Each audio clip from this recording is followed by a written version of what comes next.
This is the Sim Pit. I'm your host, Shaun Cole, and welcome to today's Monday edition of the Pit Stop, where you, the pit crew, you are the real star of today's show. Oh, you like my hair? I'm looking pretty nasty. I don't know what I'm doing about the beard. The beard has gotten weird. I stopped trimming the sides, trying to grow it all in. I've got bald spots. Now I got this. It kind of... Anyway, I'm a mess today.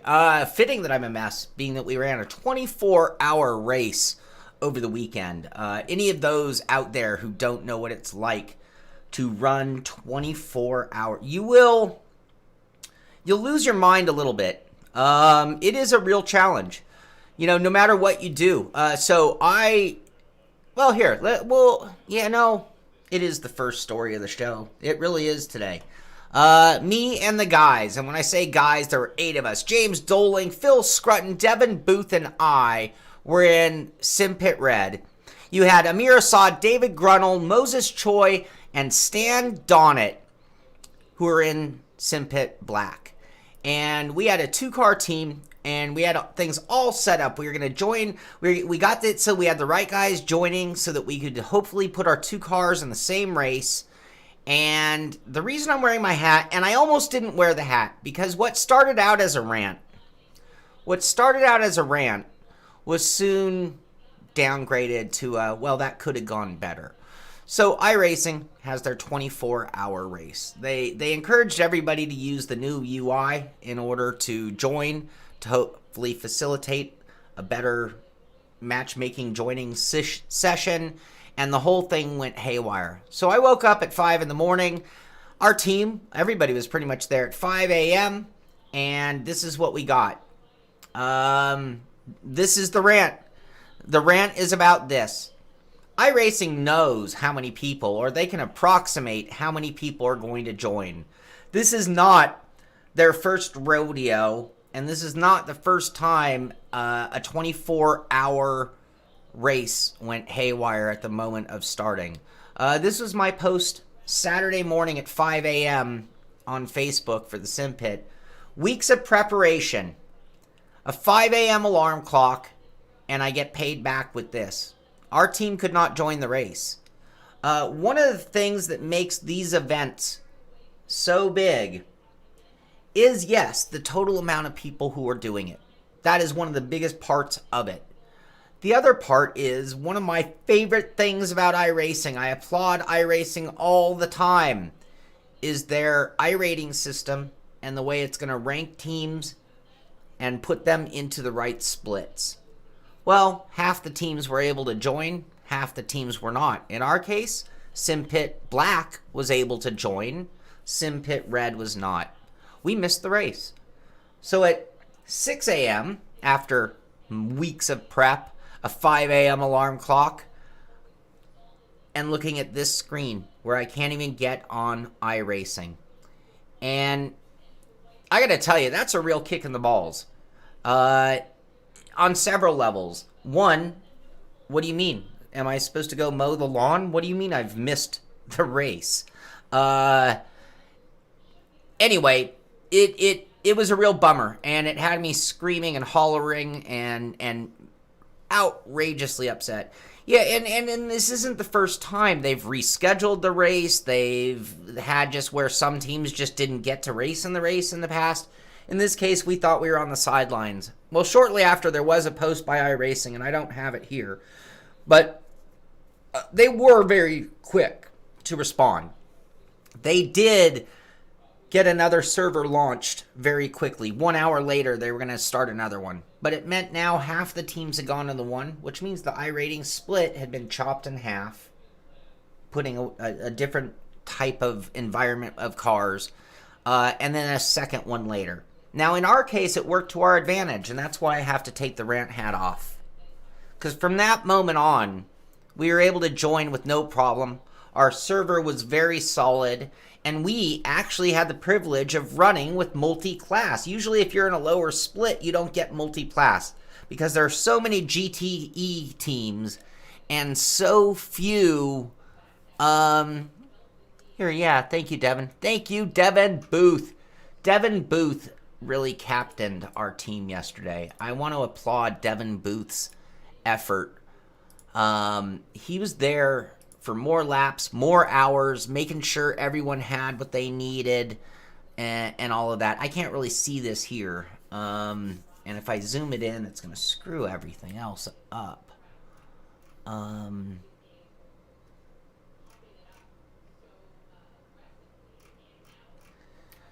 Servers,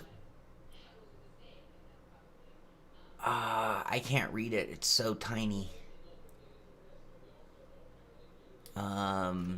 There it is. There was some kind of an apology.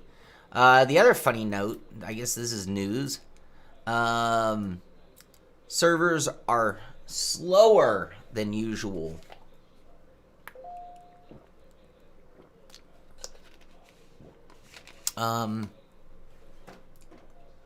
Oh, that was my phone. So R Factor posted. I can't see it. Oh, come on.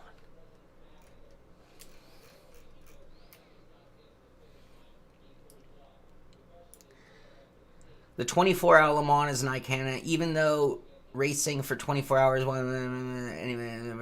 Anyway, they made a post about it. I don't think that's the one I was referring to. All right. Anyway, but you know, they did get it going later, and we were able to run in the race, and we had a really fantastic race. So our guys started at 7 instead of 6, essentially, which means everybody had a little bit longer a day. And thank you, Ty. Thank you very much. And anyway, so they restarted the servers and everything launched. And that's why I take my rant hat off. Because other than the group being divided in two, other than it turning it into kind of like Devin said, a 26-hour race instead of a 24-hour race, it did make it tough to get going with enthusiasm. That was the problem I had at the beginning. It was like, oh, you got to be kidding me. I'm bitter. I'm upset. I'm ranting and raving. I'm running around in my rant cap. And in the end, all was fine. Now let's talk about the race. I do want to talk about this race.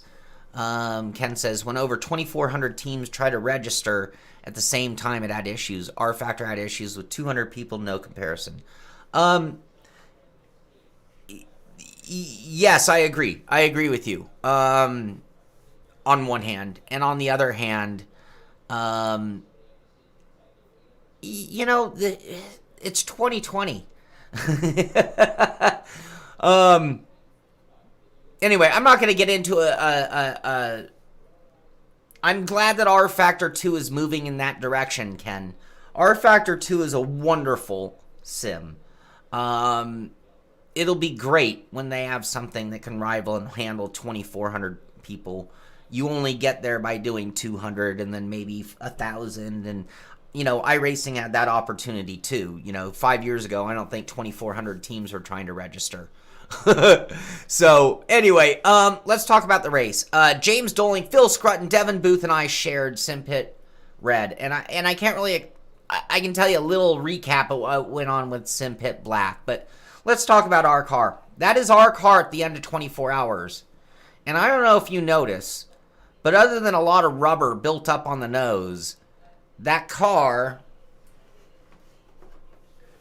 pretty much looks like it rolled off of pit lane. Pretty damn close. That car, in other words, doesn't really have a scratch on it. That doesn't mean that we didn't have our moments. We did have our moments. I started the car. There was some craziness. We dropped back, I don't know, maybe 20th place. I got the car all the way up to 12th place. And then I had a little slip on the chicane after Porsche curves before you hit the kink onto the first long straightaway. And I hit the grass and I went out and touched the wall. And I did ripple that left front fender. And I had to drive the car for, 5 or 6 laps, really down on aero and power, but a very drivable car. I want to applaud our team, our whole team. I just mentioned the 4 in this car. I already mentioned Amir, David, Stand on it, and Moses in red. We had a really good setup. It was very stable. It was fairly quick for how stable it was, but it meant a car that everyone could drive with confidence.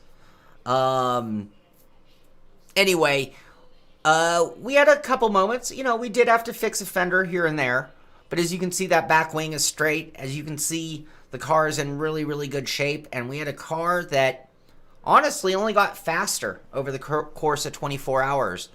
And we, after things, I think we were back as far as 22nd place, and after running, I'm going to say we probably had to have been the most consistent team on the track with a really tight group. Our 4 drivers were all very, very, very close in lap times. All 4 of us were very, very, very safe drivers, and all 4 of us drove impeccable races when it comes to 24-hour endurance racing. Being able to run at 90, 95%, dig down into 98% when you need to, and most of all, knowing when to knowing when to roll them and knowing when to fold them. Is that how it goes? Great, man. James, Phil, Devin, you guys, it was such a pleasure sharing the car with you guys. It was such a great event. We had so much fun in our chat. Devin and I, sorry, you know, and this is where I was saying at the beginning, you lose your minds. I got up at 5 a.m. I took a 1.5 hour nap after my first stint. I took a 2 hour nap after my second stint. And no, I didn't do that. I took a 2 hour nap after my third stint and then woke up in time to be there to hang out with the guys for the end of the race. Over the course of 24 hours, I did get about 3 hours, 3.5 hours of sleep, and you start to go bonkers. You've been staring at the screens. You know, it's really weird. I'm sitting here watching us, and it's night, and I'm finishing my third stint, and it's like 3 in the morning, 2 in the morning, and I'm driving in darkness. And then I finish, and I go outside, and it was the middle of the day, or was it the other way around? I can't even remember now. I've lost my mind during this race. It's insane. Anyway, somehow we all kept it together. We all kept strong, and we finished in 7th place in class, you guys. It was a great race by the guys. In total, amazing. Devin Boot did 107 laps.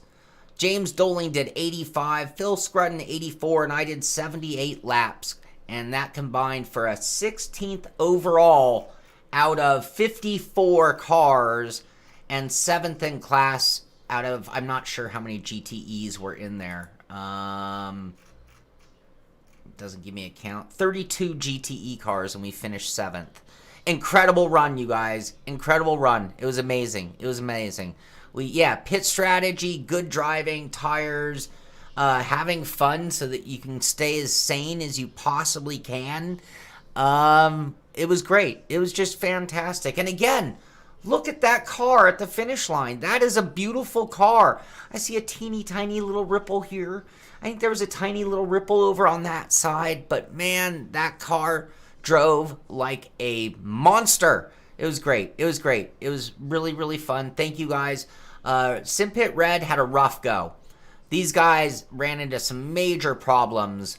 And despite massive repairs, despite a car down on power, down on speed, down on handling, they clawed their way back to 22nd position.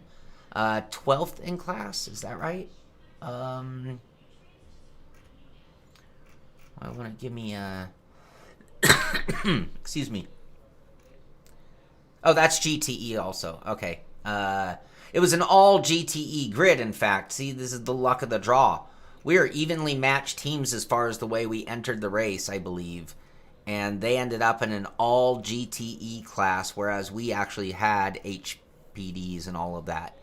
Oh, yeah, let's go back and look at that. I had a few. Anyway, David Grunell, Amir Assad, Stan Donnett, Moses Choi, they showed what the Simpit character is in this race. And when a lot of teams would have thrown in the towel, these guys just dug down deeper and drove even harder and took that beat-up Porsche all the way back to 22nd place. So I applaud them on an amazing job and an amazing representation of the Simpit and everything I like to see.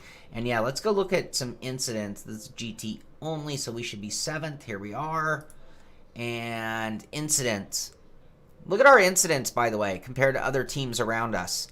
I had 6. James only 1. Devin 13 and Phil 16. 29, 30. 36 total incidents for our team. That's really good. That's really good. Actually, other teams did really well, too.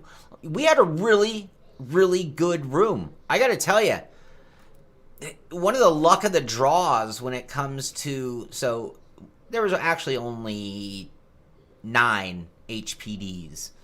Oh, no, there are a few more scattered throughout in retirees. There's maybe about 15. One of the luck of the draws when it comes to... I'm sorry to go. I hope you guys find this entertaining.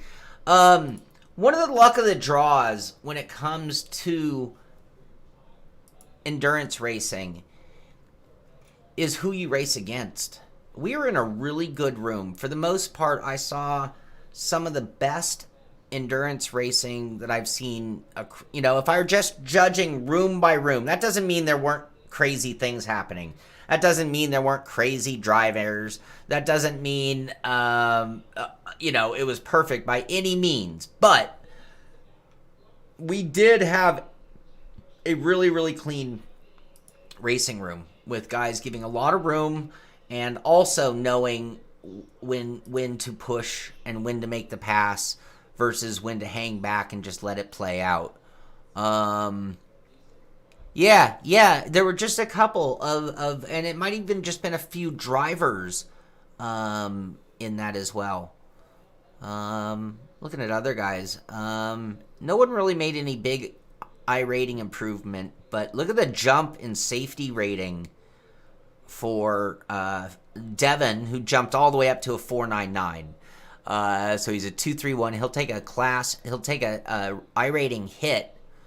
If he goes and hits the minimum requirements, he'll get upgraded to Class A right now, and then he'll take like a 2-point hit. So he'd be like a Class A 3.0. Phil Scrutton, same thing, took 2.3 jump up to 499, and if he could fast track as well. James Doling with a 1.55. Everyone did real good on safety rating. I did the worst on safety rating, still 0.44 in the positive. Anyway, all right, that's the end of our iRacing 24. Now,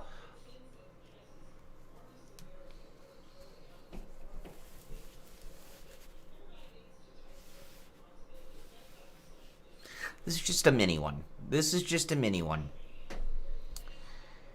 So, iRacing.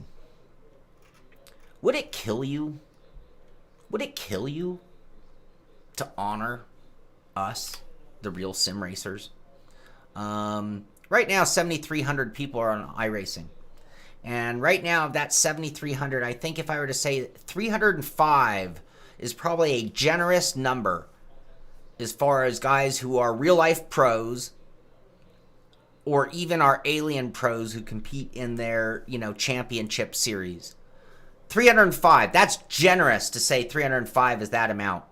The other 7,000 are us.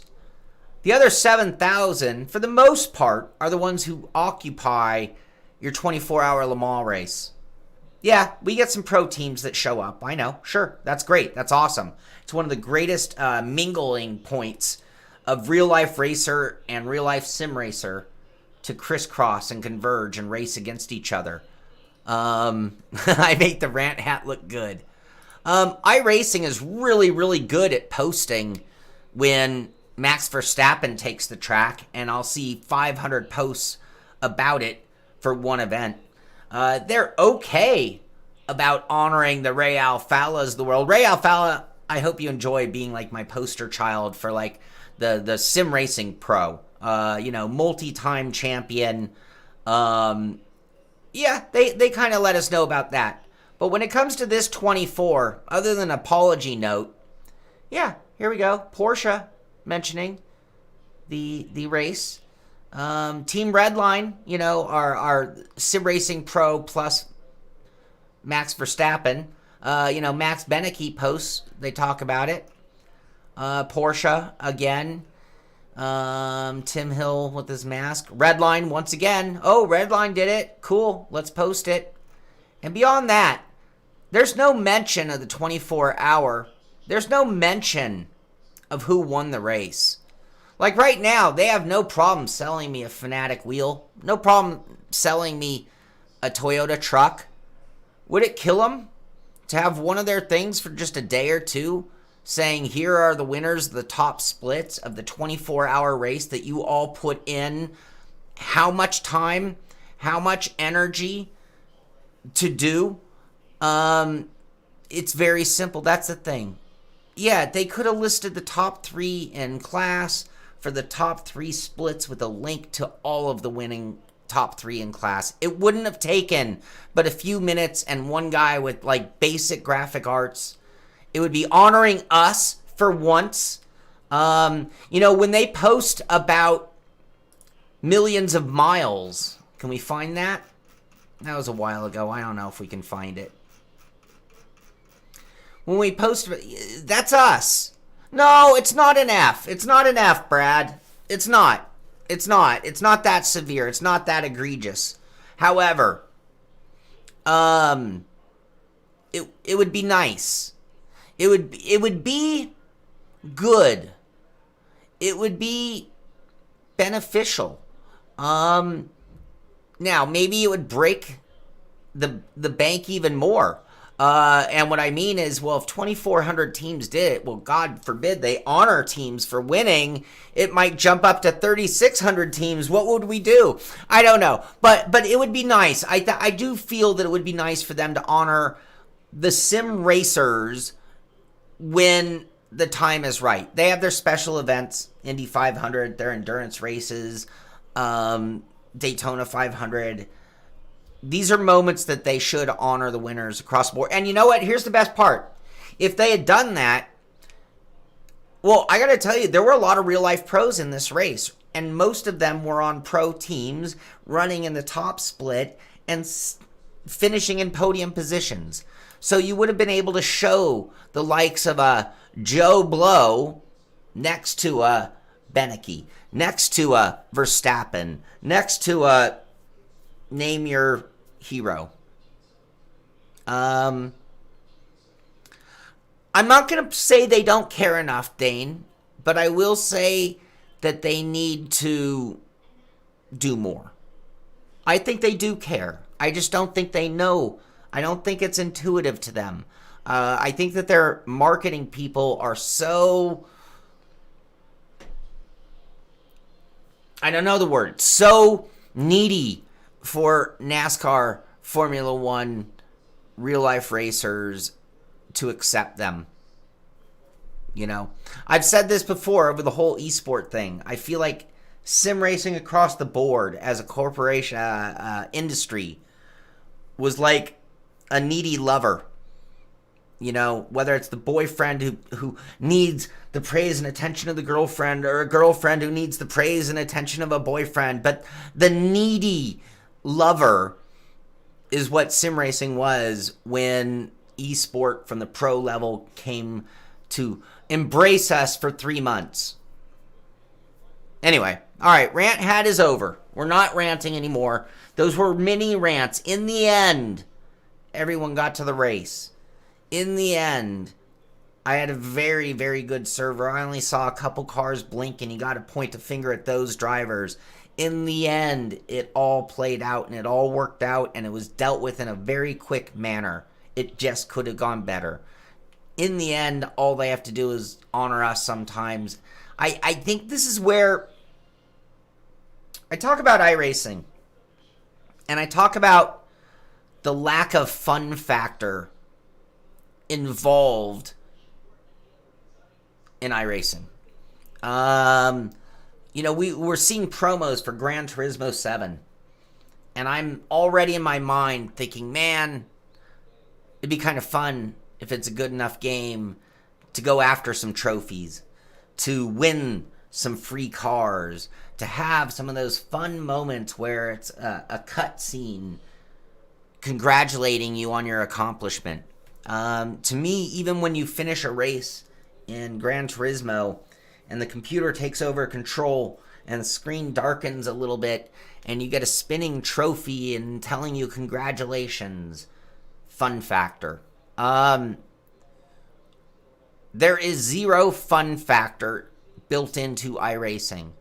The only fun factor is created by us when we have great races and great moments on the track. If you want fun factor, go play Forza Horizon. But I don't think that means that iRacing has to be free and void of those kind of things. When they put a side page, instead of it being trying to sell me the Monte Carlo or trying to sell me the Road to IndyCar. Yeah, if you want fun factor, go to Wreckfest. But I don't think that iRacing has to be free and void. Now here's why. Fun factor is what draws you in. Fun factor is what makes you keep going. You have 5 bad races in iRacing, and you might be running for the hills.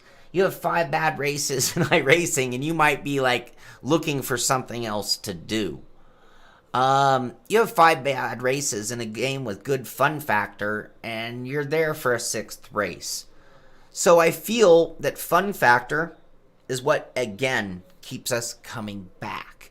When iRacing gets an explosion of drivers because of this 3-month phase, retaining them is going to be critical. Lack of fun factor is one of the reasons you will retain fewer people. My thought. That's my thought. Hey, by the way, this is the thoughts of one crazy 52-year-old guy. I'm not trying to force anything on anybody, by the way. That's one thing. I mean, I don't know. Their approach works. Their approach only draws a certain type of driver, and maybe that's one of the positives to iRacing as well. So there's a yin and yang, I guess. But fun factor, keeping you coming back. Friday nights, and this goes hand in hand with promoting what's going on instead of just trying to sell me content. Friday night fun. Why are these not the things that they're doing in iRacing? Why is the scrolling ticker not congratulating winners constantly?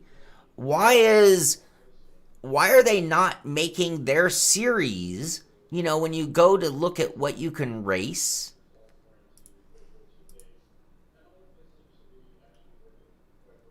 Why are they not making strength of field races results public and promoting? I don't know. I just feel like they could do so much more with so little effort. That's what I think. All right. Enough of that. Are we done? Are we done with that? I'm done with that. Enough of that. Man, last time I'm going to say it, but I really, really mean it from the bottom of my heart. Amir, David, Moses, Stan, Devin, James, Phil, thank you. Thank you for representing the Sim Pit. I couldn't ask more as like a sponsor from the drivers involved. You are all super awesome, super classy, and represent this show perfectly. Thank you. Thank you so much for doing that with me and being part of it. So that's it. That's that. All right. On to the regular news. Seto Corsa, it's race day, race department for their SRO Esport Championship. The championship fight ends today. Who will come out on top and take the glory? Find out. So this was on the 20th. Obviously, I didn't get to see any of this. I'm just looking at their Twitter pages. I have the links to everything. So if you wanted to follow along or you wanted more information, you want to read about it more, watch the replays or any of that,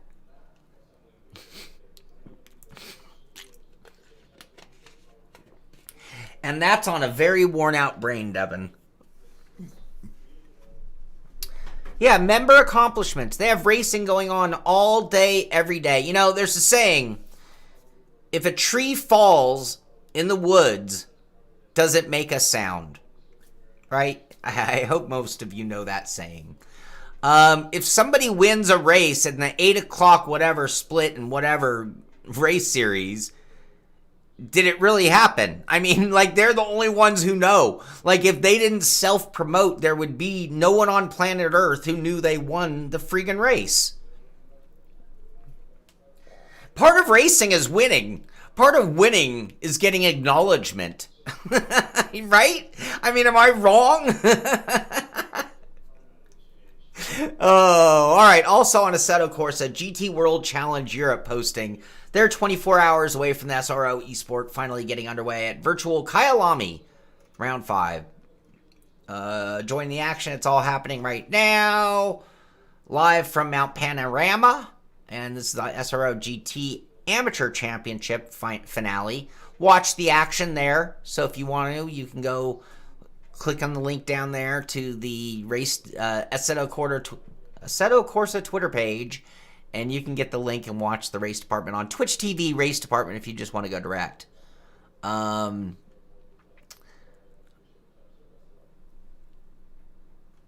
Sent Laser Cutter. What did I miss from Laser Cutter? I missed Laser Cutter's comment. Need the chat to scroll down with newest messages that Twitch can't see. All right. I fixed it on YouTube, but not on the other. Devin sent me... Where'd you send that to me, Devin? Remind me.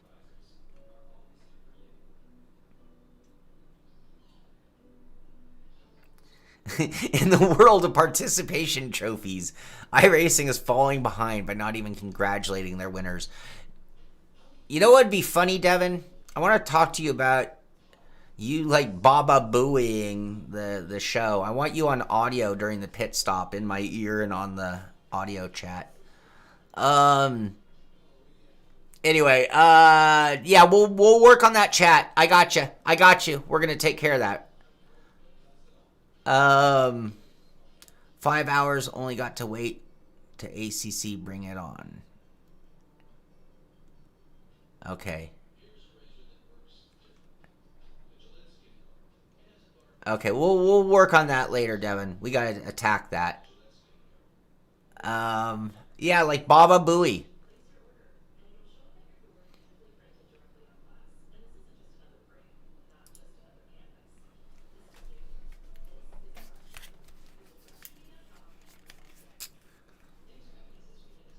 All right, I'm in chat. Let's see. GT World Challenge Europe. Baba Boothy. Get in chat, Boothy. All right. Live for the final race. There he is. All right, this is it. You're on a delay as far as seeing what I'm looking at is the only problem. But yeah, I wanted. What was your comment that made me laugh? In the world of participation trophies, iRacing is falling behind, but not... Yeah, that had to have been audio. All right. All right, perfect. Aston Martin also posting about the SRO Esport event. So everybody's geared up. Big deal. This is a big deal, and this is the coming of the end of what's been a really great series, right? All right, a little treat for you all today. James Baldwin, we know his name. He's been...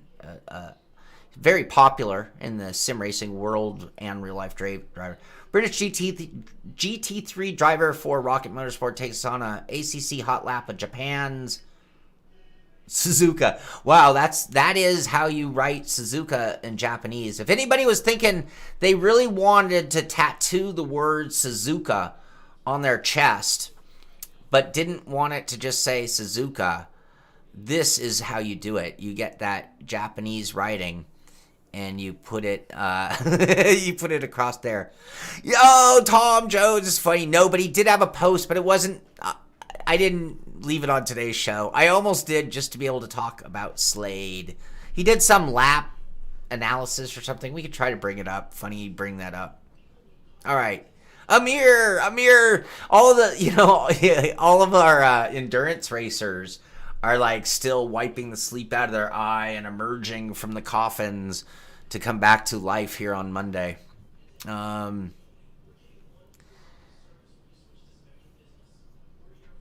I am going to give you a thumbs up and total agreement. Normally I stay away from topics, and anybody who has anything opposite of this to say can take a hike. But yeah, Bubba Wallace Noose incident was totally despicable. And we as racers, whether we're sim racers, real life racers, amateurs, fans, influencers, all need to condemn this. There is no place for this. You know, everyone, it's 2020. It's time to get over it. It's 2020 in a very global world. It is time to get over it. So I completely agree with you, Bobby Driver. Tom Jones, I don't know. That is a wonderful question. I would love to know the answer to that question. He asked, do Japanese people get American words tattooed on them? Because it's so common for Americans to tattoo many different foreign scripts on their bodies. Dave Grunnell rising from the dead after a great effort. David Grunnell really did the groundwork on our setup. Without David Grunnell, we would all be lost. We are all minions to David Grunnell. Thank you, David, for your hard work on the team. Amir, KA Sim Racing. I don't know if you watched from his perspective during the race, but Amir is the captain of the Sim Pit endurance teams and has just done an amazing job for over a year now of pulling the guys together, getting schedules together, making sure that certain people even know there's a race going on and know that they need to be putting energy and time in. Without Amir, it would all fall apart. So everyone applaud Amir Assad. Thank you, Amir. Thank you so much. I really mean it. That's why we're saying it here. Without you, there would be no Sim Pit endurance team. So thank you as well.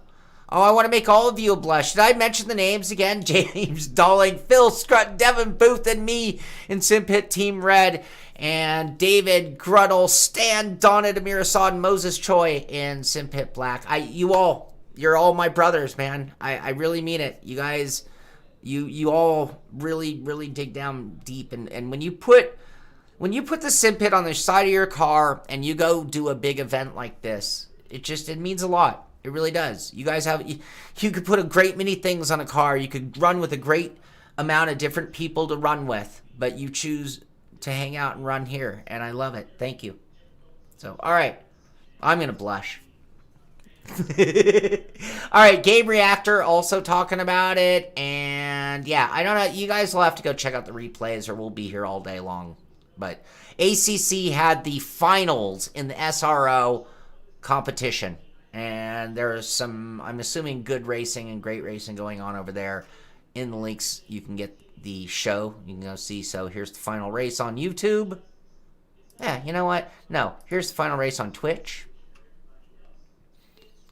And SRO Motorsport Events.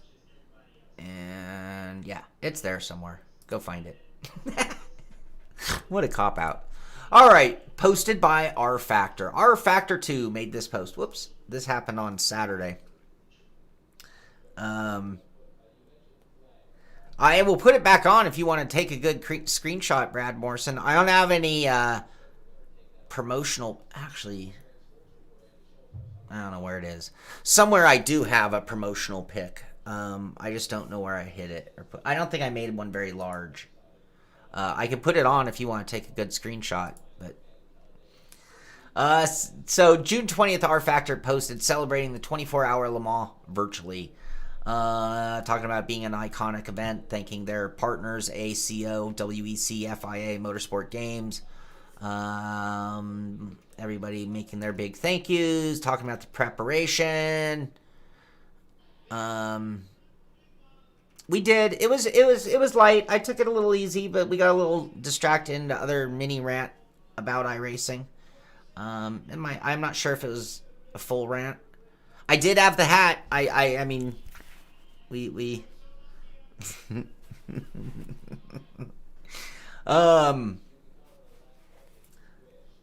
Anyway, this is another. So instead of it being their acknowledgement, this is more of a everything recap, which is awesome. And they have a race highlights video as well. What else? I notice I do this thing with my voice when I'm going through the scrolling, and it reminds me of my mother, which is really terrible. That's like the worst thing I could have said about myself. Sorry, Mom, if you're watching. But it's... and tell me if I'm wrong. You guys tell me. But my brother and I, when we make fun of stuffy West LA types, we go back to the movie Trading Places and the moment when they're all at the country club and the lady's like, and she's telling the punchline to the joke, and she's like, and she stepped on the ball, and she sounds very, very snobbish. And unfortunately, that reminds me of kind of where I grew up. And I'm not privileged, by the way. Just because I said that, don't get any kind of idea. I was like the other side of the track family member that they were obligated to take into this environment. Anyway, when I'm scrolling, I'm like, and I'll wait till I do it again. I'll accuse myself of that. When I do it, I'll show you what I'm talking about. Yeah, that is New York, but there's that. It's funny enough. That's one area where, like, look at the difference from California, like Los Angeles, to New York when it comes to like accents. But the country club is the crossover point where they're all this snobby, nasally, stuffy voice, and a certain pace to the way they talk that I guess it's like the not a worry in the world. I'm not sure. Anyway, this is also at the R Factor 2 page. You've got the race. It's race day at Indy. The race all-star race powered by Rocket Phones UK Triple Crown Round 2. These have been some of the best of the esport things. Michael Romanides? Not sure how to say his name. He's posting about it. Remember that great Allo official at Jensen Button Battle in Indy? He's back. The 2009 F1 champ returns to the race All-Star Series powered by Rocket Phones, blah, blah, blah. Rewatch the battle. There you go. Part of their Triple Crown. Blue XR8. There is no right answer to that. Because it would really... Blue XR8, Blue Cougar, asks, who did the Le Mans better, R Factor 2 or iRacing? There is no right answer. Because we could argue different things about the two sims from the very, very, very beginning. And you're going to always have your fanboys who say, well, this or that, or make even false equivalencies in some cases if you're talking real fanboy battles. They both did great in their own way, and they both had their own failures in their own way. On a size and magnitude, iRacing wins the battle. They just deal with far more people. I mean, hands down, no contest. Then we get into arguing over the sims themselves, graphics, sounds, the authenticity of the racing cars in terms of what people really, really, really were on track with, and whether those cars would literally be on track in 2020. There's so many ways to really point fingers and say this or that. That's why I'm going to chalk it up to they both did really great in their own way, and they both had failures in their own way. How's that for a cop-out at the same time? But iRacing wins on magnitude and size. There's no contest. That's and if you're talking about a massive multiplayer environment, if that's your way of judging, well, hands down, iRacing wins. Did I miss another comment I wanted to see? I thought I saw something else. Tom Jones, I think it's just it's a East Coast, West Coast. I mean, like people who don't live in the big city are, for the most part, disgusted by the thought of living in LA or New York City, understandably. Those who live in bigger cities can probably fathom it a little better. So if you lived in a Chicago or Chicago's as big almost, but Houston, Dallas, Chicago, it probably is an easier concept. But then it's just an East Coast, West Coast thing. You know, do you want fall and you know, or do you want, you know, Southern California sunshine? That's the difference. Oh, we might have some cool interviews coming up, you guys. Oh, we have some cool things in the works. Devin, I gotta tell you some of the stuff going on behind the scenes right now. But anyway. Okay. What if seeing how R Factor and iRacing based on this another problem makes me wish they're technical. Yeah, faceless. I agree. I agree with you. I also wonder at what point, when there's too many combined, do you get to a lack of innovation? Sometimes it's the other opposite groups that make the other ones respond or push. So would we lose that by having them all work together too much or combine forces?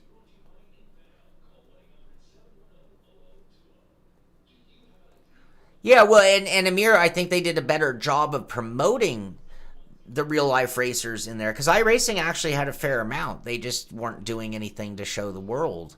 I'm sure they aired the top split. Did they? They normally do. I'm not sure if they did. I was very focused on my race, not the others.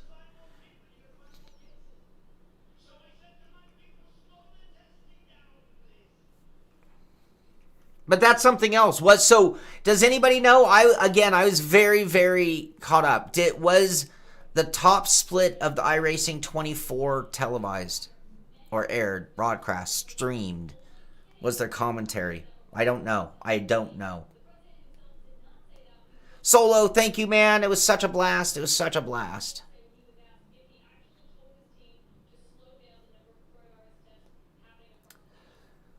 Okay. Well, I think it's fair for it to not be on live TV unless they have a grid of known. You know, it is a different dynamic with the way we assemble teams and race. So without a stacked grid, I can understand it not getting television coverage. But it was on Race Spot with announcers, yes?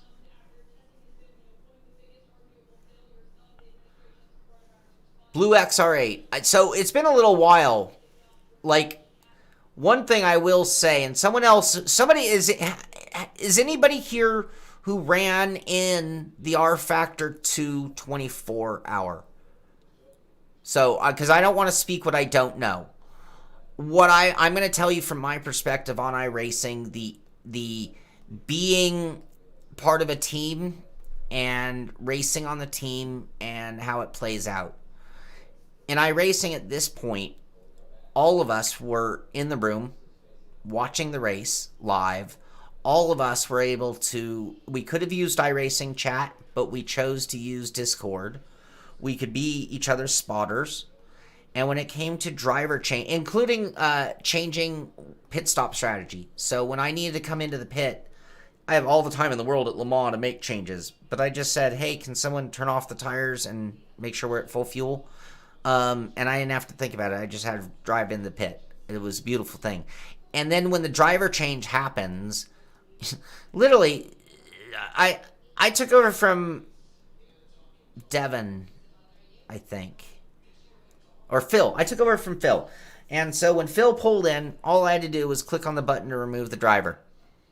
And then I had to click race. And at the moment that I clicked remove driver, anybody could have clicked race. But I clicked race, and that put me in the car.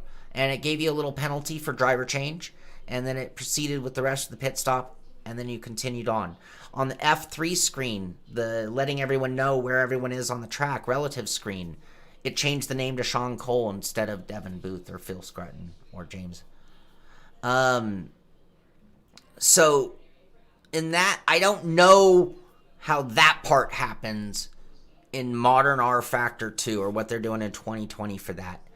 So if it can rival that kind of interaction, that's awesome, because I don't see how that part could be much better. That's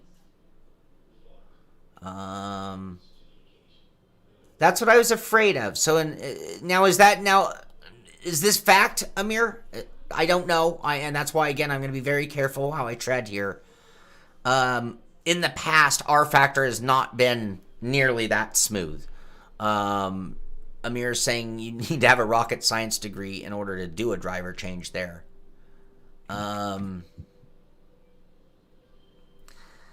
Faceless says each team had direct contact with race control via Discord channel and vice versa. It was the full race control team led by Eduardo de Freitas from... Now, so they just had one giant race? That was the whole 200-person race?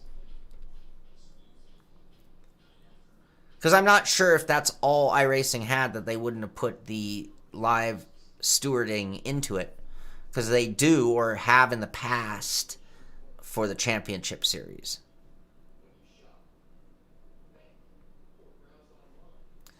Yeah. But let me tell you, what iRacing does on the whole team aspect of endurance racing is very slick, and other than making it easier for me to see where my competition is on track, it's really awesome. It's a little hard sometimes to know exactly where your nearest competition is if they're not within a stone's throw of you on the track. But all right. But again, we want our fact, and this is where I get back to the keeping them separate. Right now, I'd like iRacing to be the reason that R Factor does a better job of expanding on what we're talking about. Because in doing so, they might stumble onto something new. They might build some even better matchmaking system by accident, just by trying. And vice versa. R Factor as a sim is doing things that is forcing iRacing to at least bring it up in meetings and say, well, hey, they're doing this and people are really raving about that. And maybe forcing their dev team to put it on their list of stuff that they have to implement or change or go after. So I feel like for me, I embrace the competition in hopes that they'll do a better job of copying, emulating, or taking on each other. I'll pay for both, to be honest with you. And it gets closer all the time. All right, 1 hour till we get underway at the race. Jason Plato talking about it. Williams Esport talking about it. My favorite shot, though, is always this. Don't miss the race, the We Are the Race All-Star Series. Plenty of action coming your way. Just head over to the live stream.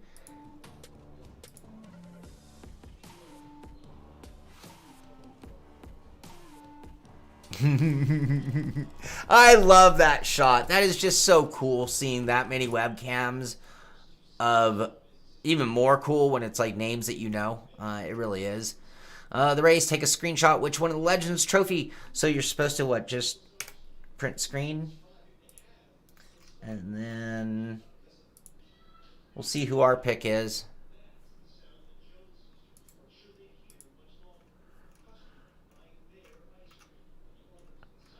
There's our pick. Our pick for the Triple Crown winner is this blue car.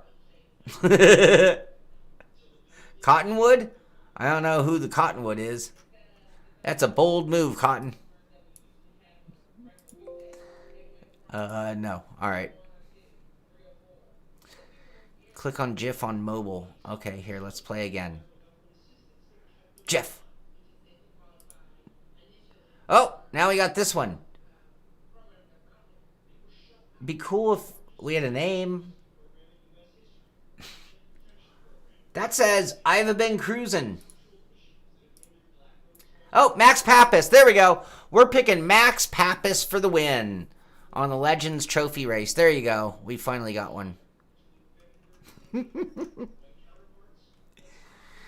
Oh, Tom. That's not always true.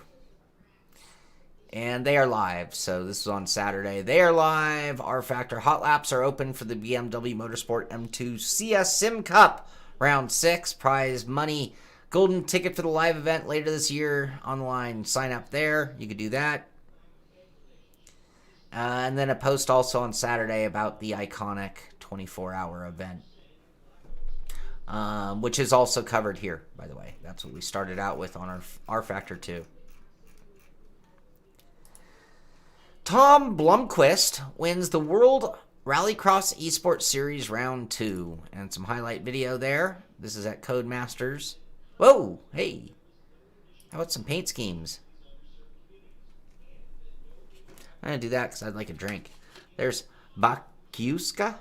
Whoa!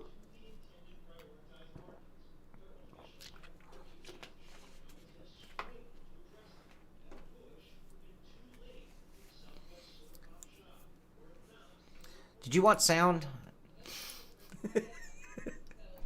All right, what else? Dirt 5. So, some new screenshots came out on Saturday. That's a goofy looking car. You will not find me in that paint scheme, by the way, if I played Dirt 5. And there's a cool screenshot. Stampede mode. And there is another shot of Stampede mode, perhaps. And cool. So more Dirt 5. And then we got unique detailed story brought to life by the finest. Who's ready for career mode in Dirt 5?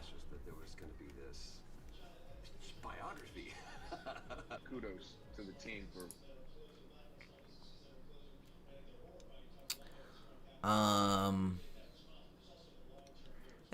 Tom's a hero of the people. Indeed.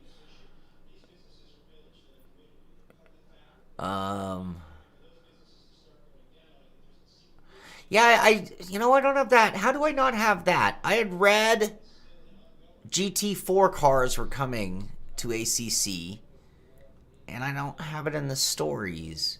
Did I dream that? That's with the console update. With the console update. Thank you, Devin. Boothy. Thank you, Baba Boothy. Here we are, Dirt 5, Ever Wonder, no trophies, Rallycross time. Here's this one, their esport event. Yeah, that was Baba Boothy. We need a Baba Boothy exclamation mark for your accomplishments on the show. I can't guarantee, you know, Booth's schedule doesn't always allow him to be here, so we cannot guarantee that Baba Boothy will always be in the background, but he is, in fact, there today. Your drivers for today in the FIA World Rallycross. That means that Boothy can also tell me when it's time to move along, when Shaun's gotten just a little sidetracked and out of control. Look, a shiny penny.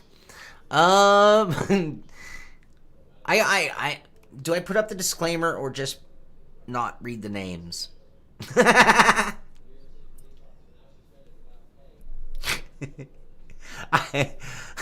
Can I just put up the disclaimer and still not say the names? I'm not sure. Anyway, there is the sim entry list, and then we have the pro entry list. And again, we're not even going to try. Devin, how are you with foreign pronunciation? Timmy Hansen in first. Scott Pye in second. Nope. Yeah, Scott Pye in second. Orphan Avsilogju. Orhan. He's not an orphan, people. All right, go. But I think that was just because you're reading on a little screen. You're not seeing what I see. But go on, please. All right, Kevin Hansen, Tom Blomqvist, Tessa Whitlock, Matt V. Verhadskin, Caden Padden, and then I can't see the bottom two. But that's your top 8. That was pretty good. All right, thank you. Thank you, Baba Boothy. What else here? Here is the Q1 grid draw. You can see how they worked out their little esport. Oh, and then we got some racing action here. Kevin Hansen. Hell, Norway. Isn't that Norway? That's Norway, right?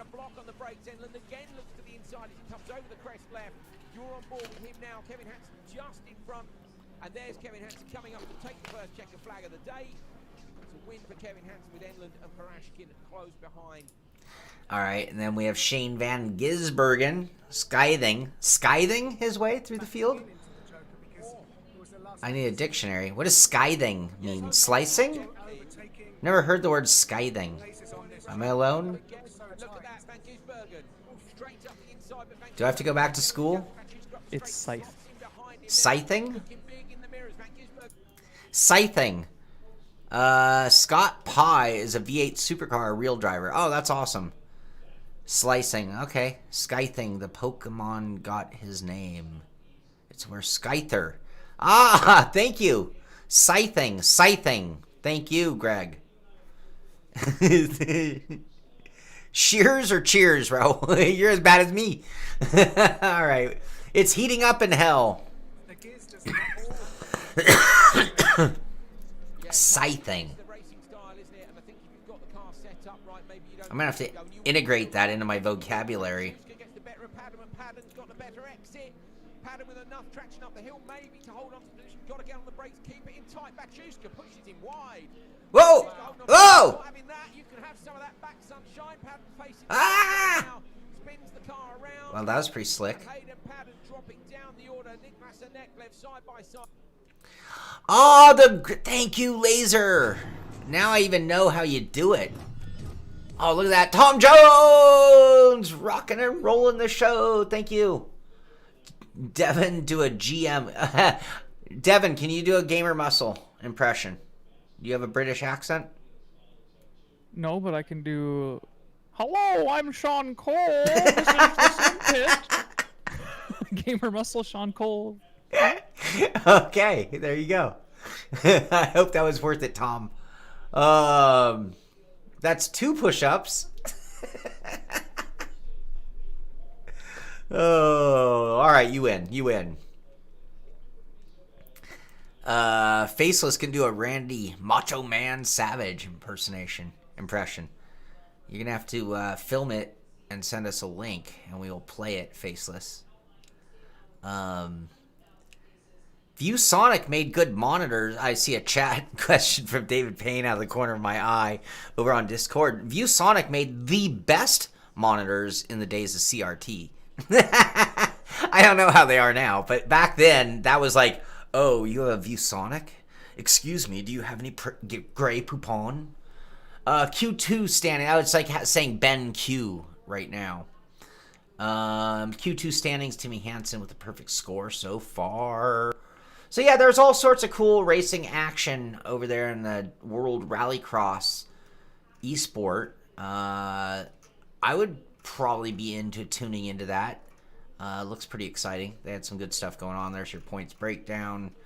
Oh, I'm starting to get it closer to that country club. And then she stepped on the ball. Say hello to the Lafitte G-Tech. I can't do it. Lafitte G-Tech. Some more screenshots of Dirt 5.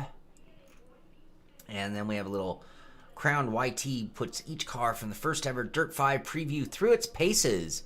Oh, so this Crowned YT. Never heard of him? You know him? Boothie? Crowny? He got it. He's showing, well, 29 seconds. He puts each car for the first ever Dirt 5 through its paces. 29 seconds. Showcase video. Okay, there you go.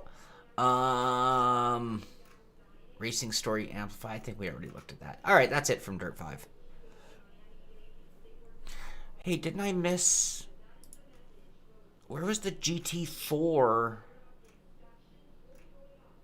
I know you told me, but I already forgot. Where was the GT4 news?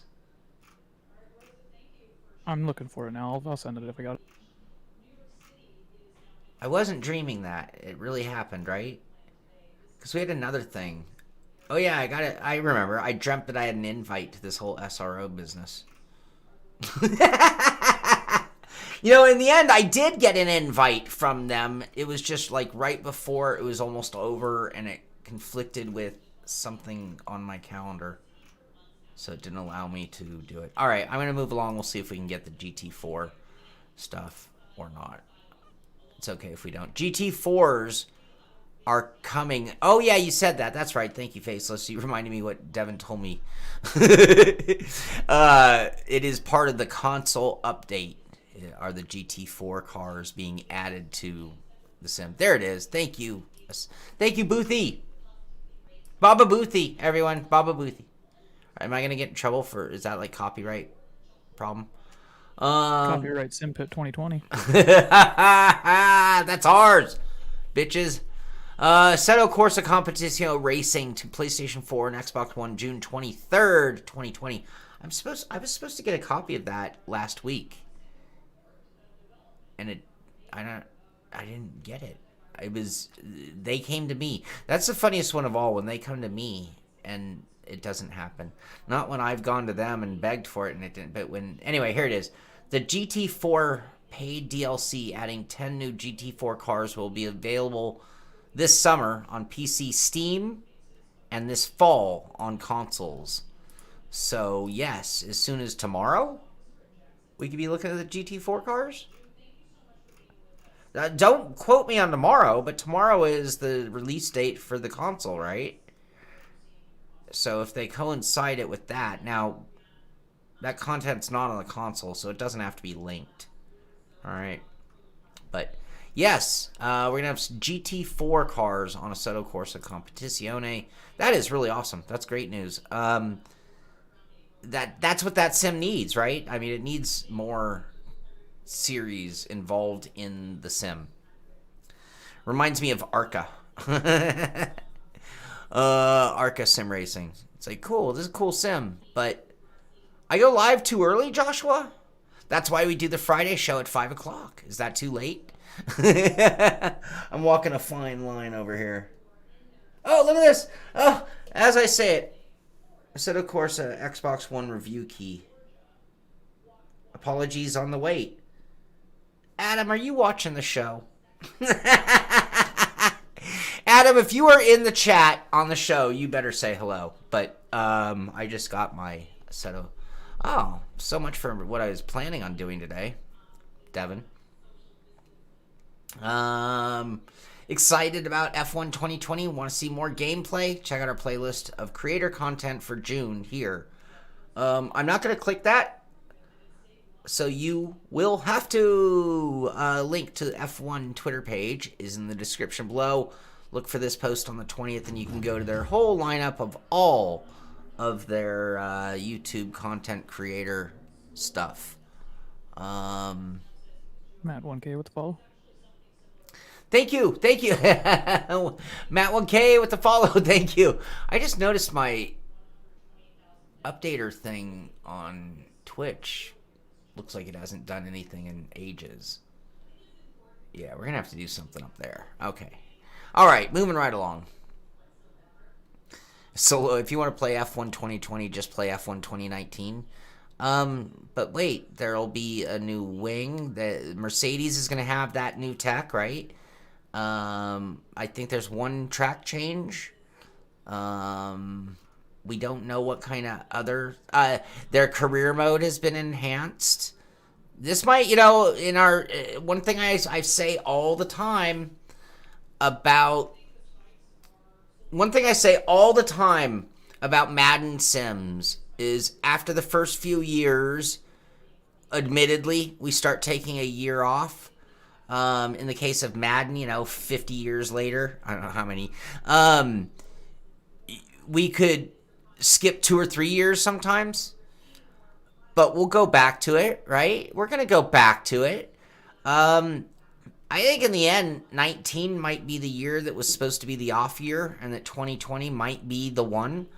And I think there are a handful of influential factors making that be the case. But I think that the few years their esport thing going on, their association with real teams, I think will have certain perks and advantage within this game or sim that makes 2020 the one to have. I'm going to get it. I'm going to want it. And I'm going to cross my fingers that it's the best one ever. Yeah? All right. Yeah, the My Team feature. I don't know what cool. Yeah, so... Yeah, Forza. Yes, Gran Turismo. Well, Gran Turismo is a little different story.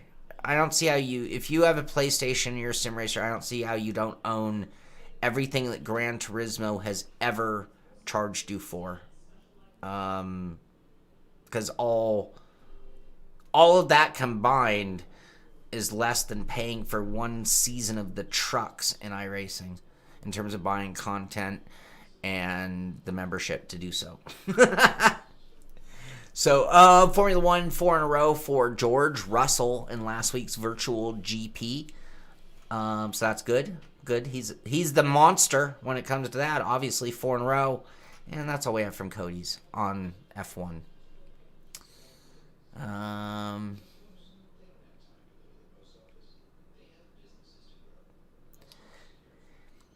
Yeah, Joshua Medlock says he wished they would start making college football games again. That's what he'd miss. The GT4 pack for Assetto Corsa is the equivalent to that for me. And what I'd like to see on a lot of these sim titles is creating, and the same could be true for football, hockey, the other. I would love to see them making DLC packs that gave you like AAA or even, you know, college and things like that. I think that would be a really good way to sell DLC. I think a lot of people will go for it. And like with Assetto Corsa, I was kind of, when they came out with Assetto Corsa, one of the things that I immediately said was, hey, this is cool. Let's hope that they make packs. Because what I like and what I love about 2020, F1 2020, or the Formula One franchise, I love the authenticity that you get. I love the ability to drive the current car models on the current tracks with the current drivers and the current liveries. I mean, to me, that is important. And so when you have a game like Assetto Corsa Competizione, which we already saw because it had to change the name from Blanc Pain, so they've already had to make considerations for the new changing of the guard, changing of the year. But I would love to see packs that expansion packs that are as complete as the sim. And whether they're sold as a standalone or whether they're put as DLC, I'm not sure what is the better business platform.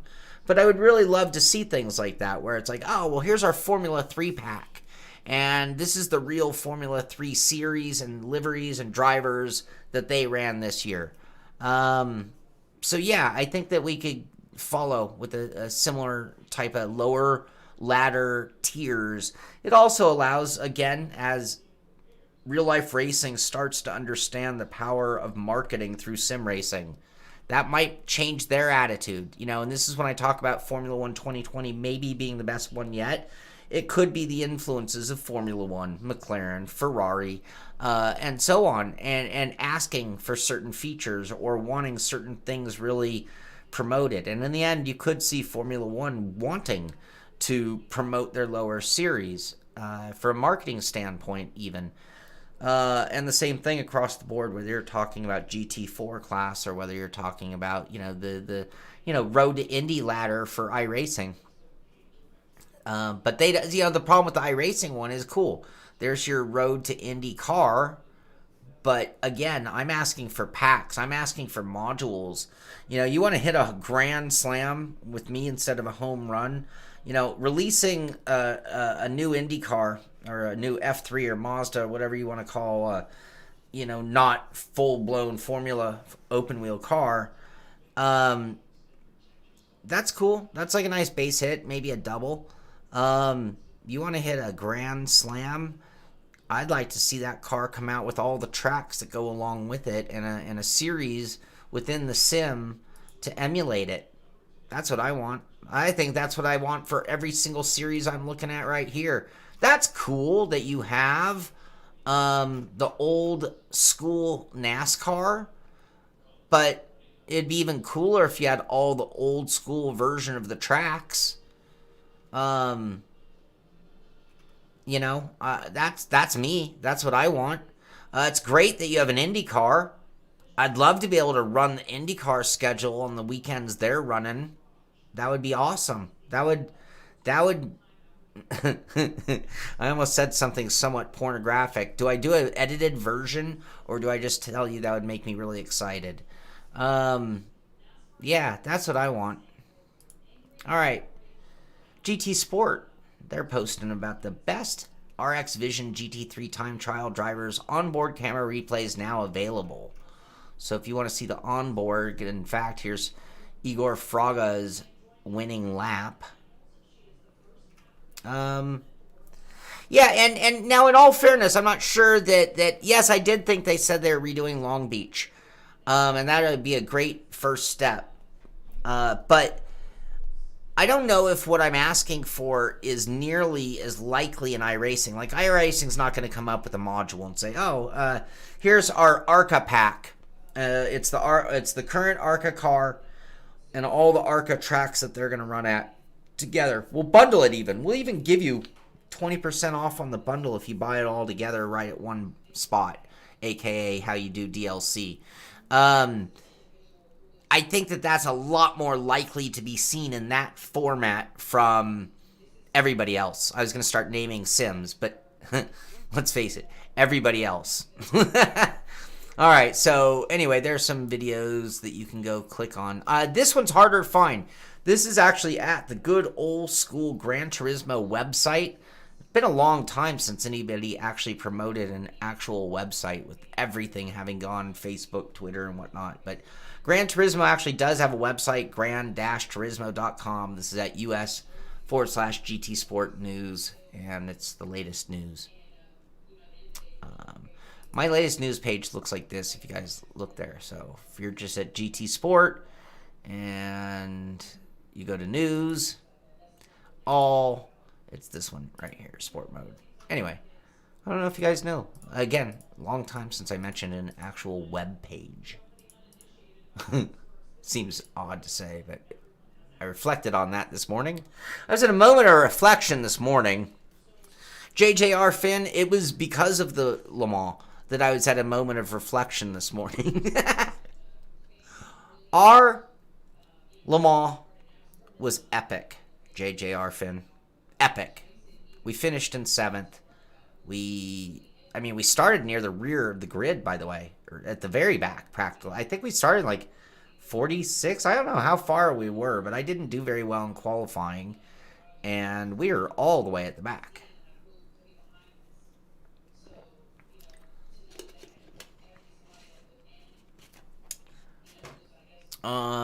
We gained more than 17 on the overall, didn't we? We gained 17 in class positions, but I think we gained more than that overall. Yeah, we did spend a while talking about it. Yes, if you want to replay or rewind or watch it later. Yeah, Amir, they're not going to bundle. That would make no sense for iRacing, but I would love to see it from everybody else. Yeah, I just need them to be real complete. I want it to be, this is the Formula 3 pack. This is the GT4 pack. This is the current Porsche Super Cup. I want the whole thing. And if they can give me the look of the track for that weekend, that would be like icing on the cake.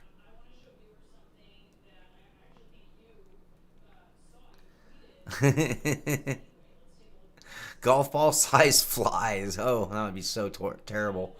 Also over this very, very busy esport weekend, Gran Turismo had their own. It's time for the FIA GTC Top 16 Superstar action. They had that going on starting Friday night. I think that started like literally while we were doing Friday's pit stop. I think we even mentioned it on that show. JJ, you guys started 14th, gained 7 positions in the first stint, and then got hit to front tire, 20-minute repair, ouch, and was left 4 laps behind others and still came back and got P7.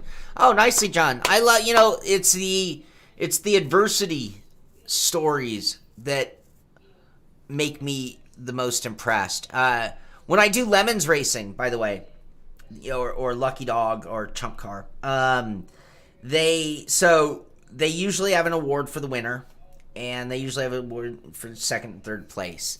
And there's definitely applause and appreciation for those guys.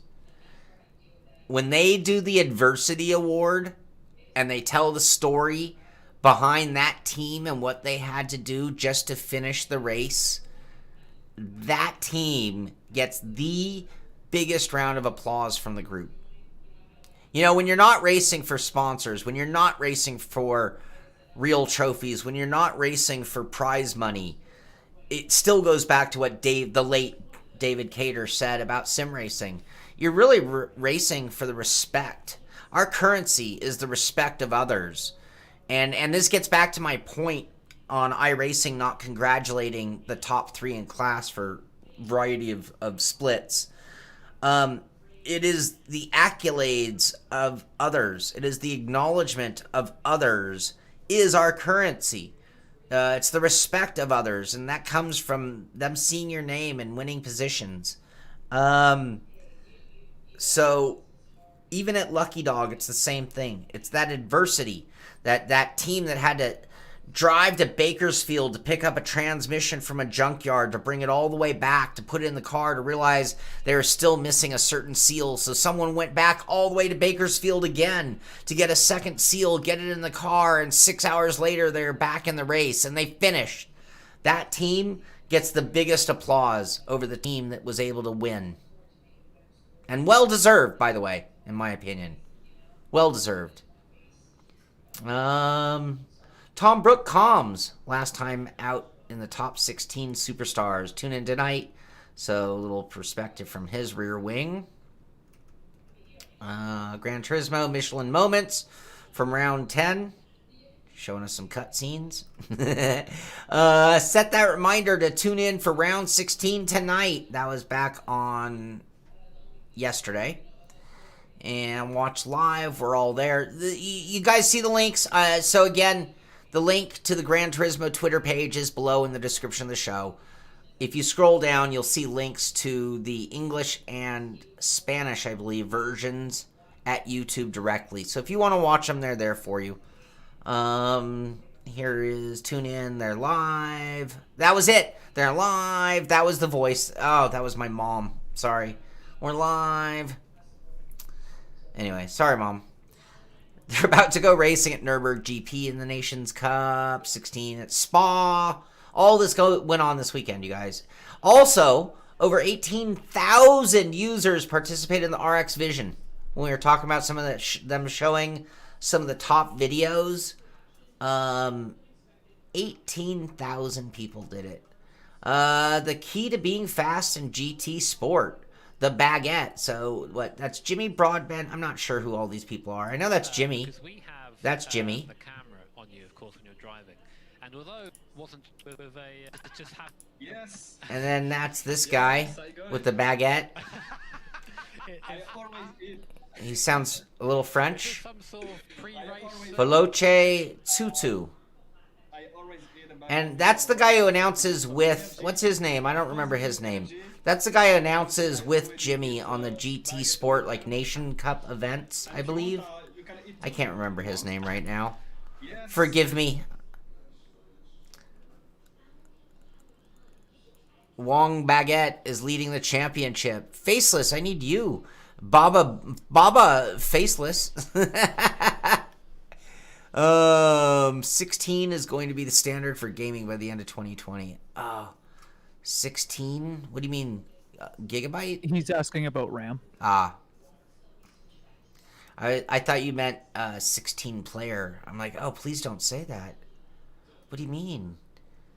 34, 82, massive multiplayer. 18,000, so GT concept. Yep, we already talked about that. And Gran Turismo back. We know that. Okay. Oh my god, it's 10:30? What the F? This is not how we're supposed to spend our day. Nah, this is totally how we're supposed to spend our day. I hope you all are still hanging out. Rseat Studios. This is not news. New news. I mentioned this on Friday's show. Whoops, that was a mistake. There we go. I did mention this on Friday's show, and this is a big deal because Automobilista 2 is awesome. So Sim Racing Systems are now excited. So today is the beginning of their series on Sim Racing Systems, which means if you love Automobilista 2 and you would like the opportunity to race it in that semi-league-esque feeling of Sim Racing System, they're going to have three different series or championships starting today. So that could be the perfect answer to you bought a sim. What do you do with it? Well, in this case, you go to SRS, you get a series, you join their series and have fun. Great platform for multiplayer racing, and it's great to see Automobilista there so quickly, really quickly after release.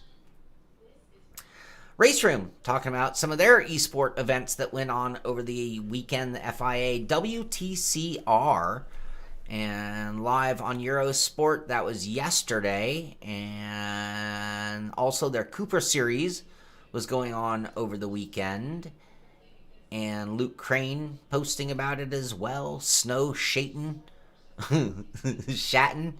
Snow Shatin. That sounds like Rally Crossing. Snow Shatin Esport also talking about the Cupra. What else? Watch round 2 there, WTCR, who will win. Obviously some webcams. Webcams. There it is. It's when I'm doing that continual never-ending run-on sentence that I go into that mom draw. And here are the current standings, the eSport WTCR. We have to not do that. That's why I'm trying to be... that's what you do at Bathurst. You snow shatin when you have a moment.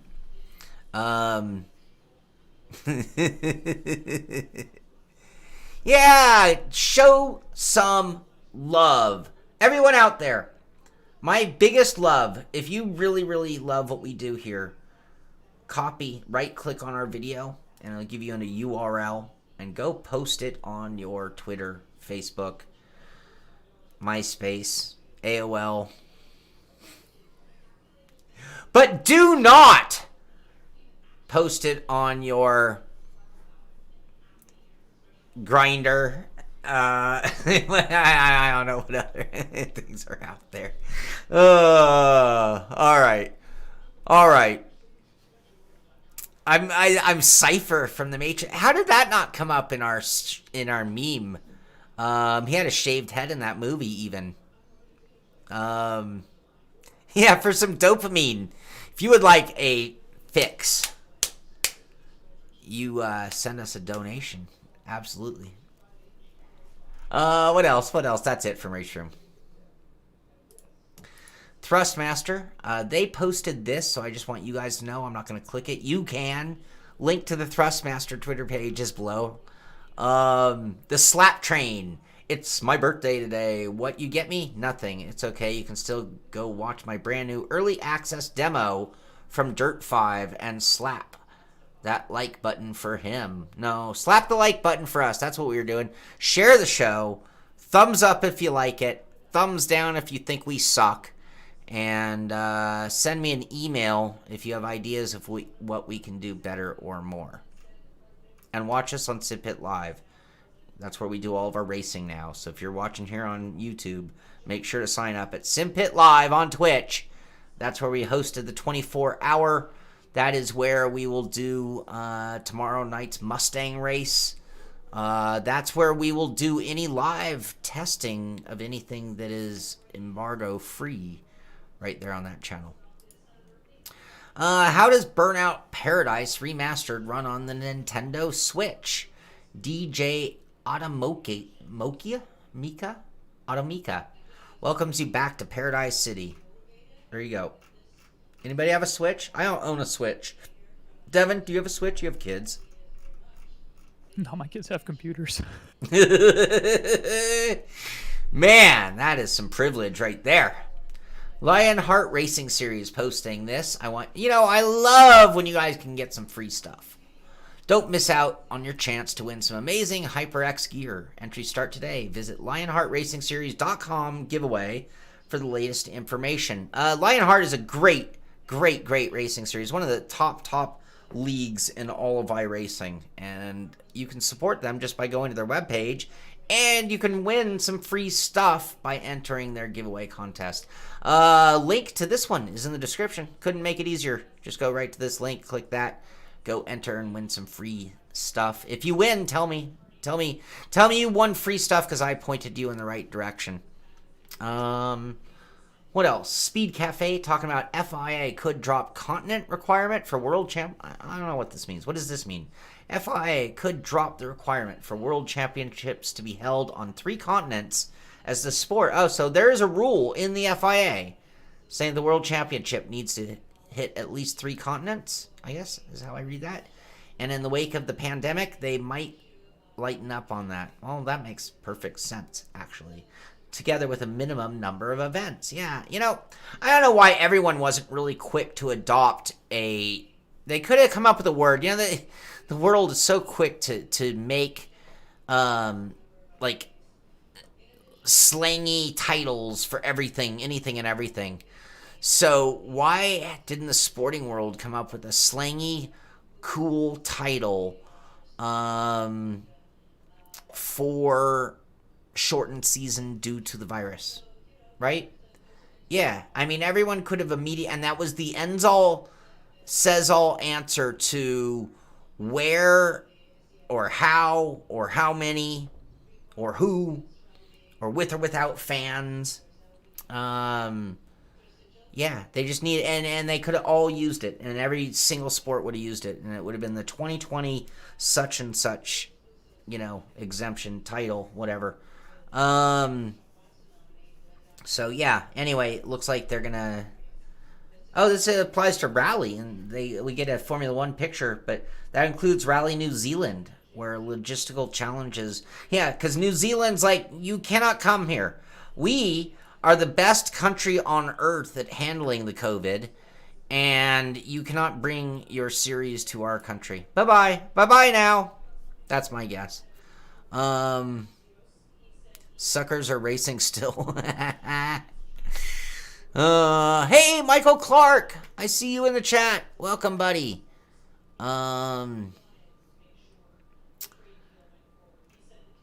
Yeah. All right.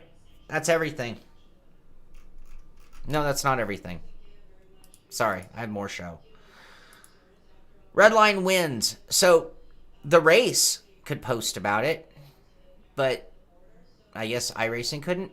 Redline wins, iRacing, Le Mans. Grosjean, 4th in class. So again, here was an amazing opportunity for iRacing to show this incredible moment where we have a crossover of pro racer, pro sim racer, and real regular everyday racer all sharing tracks together all the way throughout the splits in yesterday's event, or the day before's event.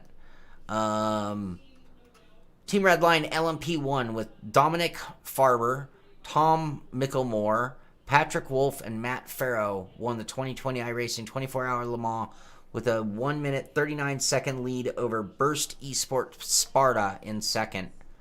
Marked an improvement for Farber and Wolf, who finished as the runner-up last year with the Pure Racing team.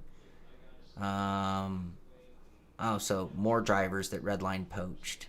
No, I'm sorry. It's just so easy. It's like, you know, and I don't mean that as a shot. It does look that and sound that way. It's sort of like when the Yankees are calling guys like, hey, would you like to play for the Yankees? It's like, who answers no to that question, right? I mean, everybody wants to play for the Yankees. Or the Red Sox or the Dodgers. You know what I mean. I know how that... Sorry, I opened a big, giant can of worms to baseball people. Sorry. I missed the question. Easy answer, Shaun. 2020. Oh, for the title. Yes. What chick? I missed the chick. You're good. Just talking about New Zealand. Okay. You know, so Faceless, here's the problem, is that iRacing's media team is sort of the same department that works hand in hand with NASCAR and all these. It's like their licensing team is the same as their media team is the same as their marketing team. They all kind of are the same people. They need a public relations thinking media team. That's what they need. Beltray told the Yankees. Yeah, but again, you guys know what I mean. When Tim Redline calls a driver of ABC team and says, we would like you to be part of Team Redline, there are very few people who are going to say no. myself included, by the way. My phone has not rang. Dom, my phone hasn't rang. I have not been given the invite to join the Redline team. I'm just saying. It blows my mind how many of you guys own 3D printers and are part of the 3D printing community. It's actually really fantastic. It goes so hand in hand with our type of hobby, that being sim racing. Euronews Living shows this off. This 3D printed floating house took 48 hours to build. I don't know how that's the case. It took me like 18 days to print all the parts for my Formula One wheel, but the first 3D printed house in the Czech Republic took nearly 48 hours to build and a few more weeks to dry. Oh, because they're 3D printing probably like plaster or something. Well, why don't we hit play and see what we got? Oh, look at this. Would you live in this 3D printed living house? Oh, now, well, because they have a big nozzle. That's what she said. Michael Clark, thank you very much. I've actually am cutting back on coffee, Michael Clark. But Max is going to get a bone, and I will get more Mio for my water. Otherwise, water is disgusting.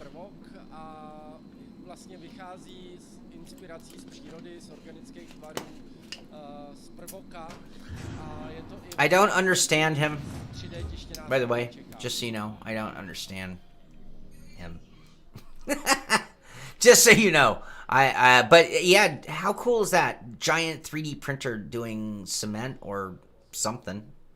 The project called Provoke is the brainchild of Czech sculptor Michal Čerpák, who teamed up with a group of architects to create the prototype. That's awesome. 40 printed Hobbit homes? Like a mini house. Hey, you know, this is the kind of thing that is going to change the world for countries with less means. You know, this is the way that someday there could be a roof over every head kind of concept. Wasn't there some rock stars trying to do something like this in the Malibu Mountains?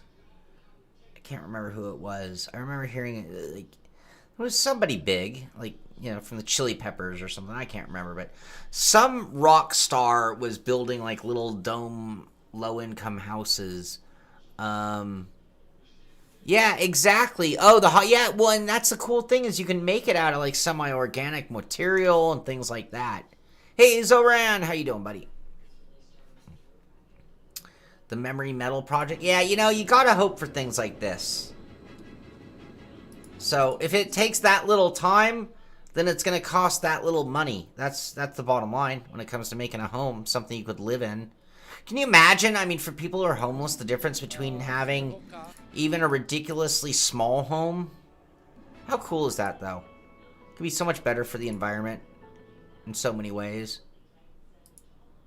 Anyway, that's really cool, and I think it really, really applies to a lot of our 3D people. Think about it. Just think. You never know what you can make. Hey, you know, Tom, somebody someday is going to figure out how to do that. Right now, that plastic is so nasty that it's almost like impossible to repurpose it, I think. But wouldn't it be great? You know, you think about Back to the Future. And, you know, at first it needed the plutonium just to do its thing. And with evolution, you know, when he came back to the past from the future, he just needed a bunch of garbage to put it in the little, you know, protonator, you know, slicer blender thing. And you never know. We might get to a point where instead of buying PLA, maybe that would be made illegal because I have to have a little bottle masher on top where I take all my plastic bottles from the house, stick them in the top, and go to it. So, all right. Believe it or not, you guys, we are coming to the end of today's show. I have a few things to show you from Reddit. This is always coming to you. If you go to Reddit and you type in sim racing, you actually get some pretty cool content there if you're just bored and looking for stuff to do in the sim racing world. A bigger wang is always better, Shaun. You should know that by now. And what I know from Le Mans is a straight wang is better than a crooked wang. Eye candy is right, Tom Jones. So check this out. Work in progress is definitely my favorite, especially when you're coming from like sim racers, because that means DIY. And as Devin knows, I am a total like voyeur when it comes to this. So what do I see right out of the bat? I see pedals. Yeah, I also see skateboard trucks and wheels right there leaning up on the table. You see that, Devin? See that right there? Boom. I do. Boom. Look at that. What kind of wheels? Somebody in the know knows that brand of wheel by those graphics. I would have 30 years ago. That's a longboard.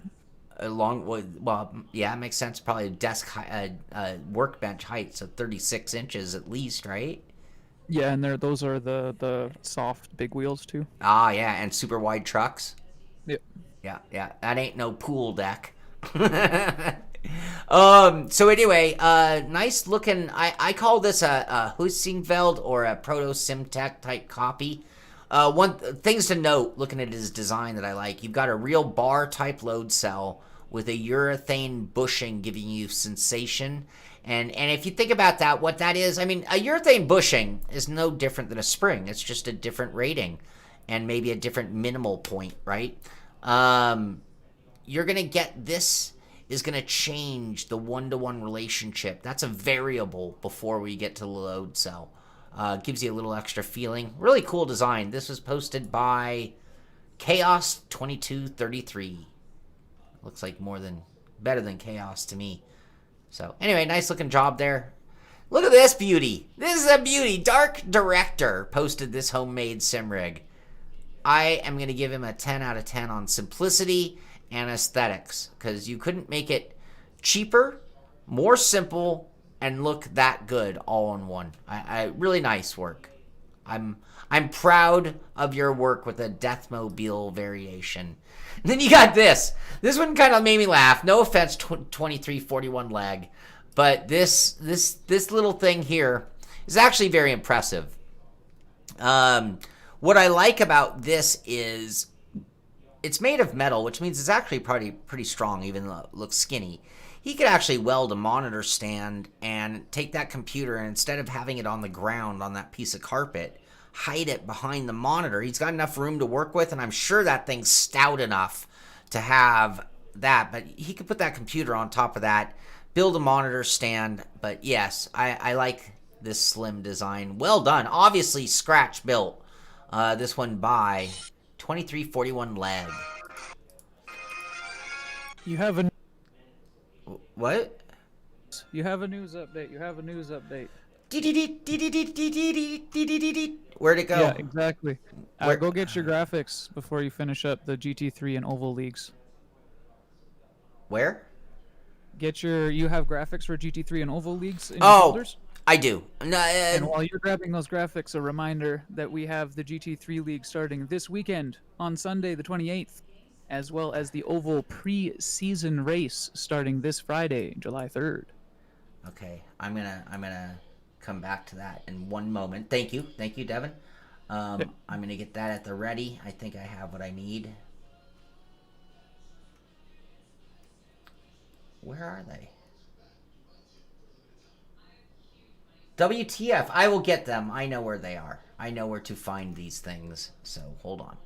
Come back to that topic in a moment. Thank you for the heads up reminder. What else? Check this one out. This one, I just like this. And if you, Devin, I know you're a father. Happy Father's Day. You know, Thanks. It's funny. I know how family life is, even though I'm not part of one. Well, I mean, I do have family, don't get me wrong. But I don't have an immediate family around me, like kids and wife, things like that. I know the hierarchy of family life, which is children's birthdays and Christmas is sacred. Wife's birthday is essential if you'd like to stay happily married. Other things are really important, like anniversaries and Valentine's Day and other family members. And last in line, dun, dun. That's Ronnie James Dio, I think, isn't it? Anyway, last in line in the hierarchy of family life and acknowledgement is Father's Day, right? Am I wrong? I'm right. I know I'm right. this guy did it right. Happy Father's Day to me. If you're a father and they didn't hook you up or take care of you, it is time to buy yourself a new rig or a monitor or a VR or a new friggin' wheel. Happy Father's Day to all you fathers out there. I hope you had a great Sunday. Anyway, this guy purchased himself a nice blacked out P1 chassis. So, I give credit where credit is due.